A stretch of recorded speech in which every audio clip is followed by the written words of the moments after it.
Hello friends, welcome to Shri রান্নাঘর। আজকে আমি বানাচ্ছি দই কাতলা।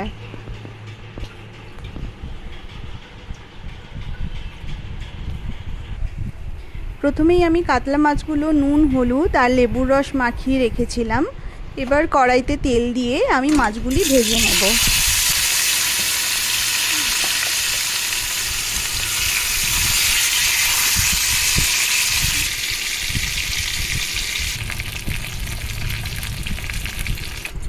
মাছ ভাজা হয়ে গিয়েছে, আমি এটা একটা প্লেটে ঢেলে নিয়েছি।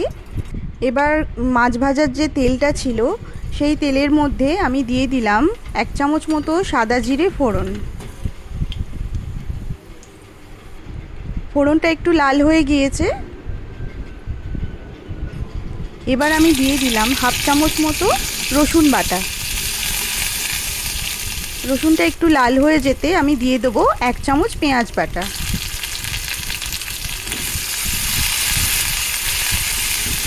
এর কাঁচা গন্ধটা চলে যেতে আমি এতে 2টো কাঁচা লঙ্কা দিয়ে দিলাম। এবার দিচ্ছি 1 চামচ আদা বাটা।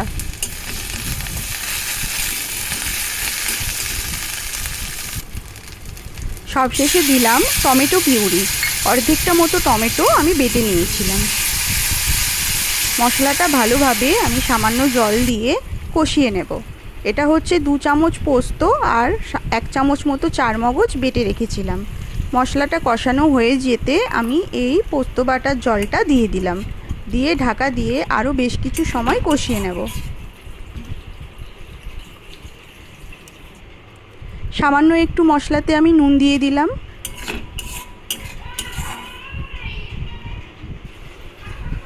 এবার আমি 4 চামচ মতো টক দই ফেটিয়ে নিচ্ছি। 3টে মাছের জন্য আমি 4 চামচ মতো টক দই নিয়েছি, আপনারা পরিমাণ মতো দেবেন।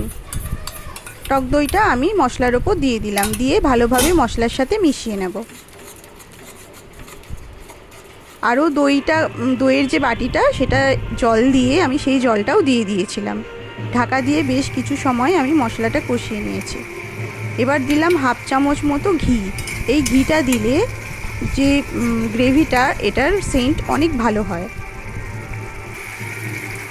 মশলা কষানো হয়ে গিয়েছে, আমি এবার এতে দিয়ে দিলাম সামান্য পরিমাণে চিনি। মশলা থেকে তেল ছেড়ে দিতে আমি এতে মাছগুলো দিয়ে দিলাম। মাছগুলো দিয়ে মশলার সাথে ভালোভাবে মিশিয়ে নেব।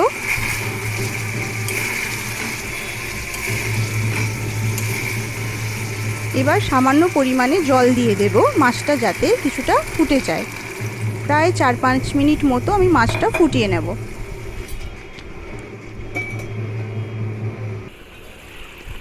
4-5 মিনিট হয়ে গেছে, গ্রেভিটাও গাঢ় হয়ে এসেছে।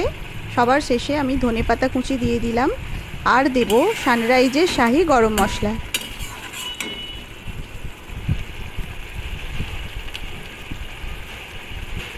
আমার এই রান্নাটা একদম রেডি হয়ে গিয়েছে। এবার আমি এটা একটা বাটির মধ্যে ঢেলে নেব।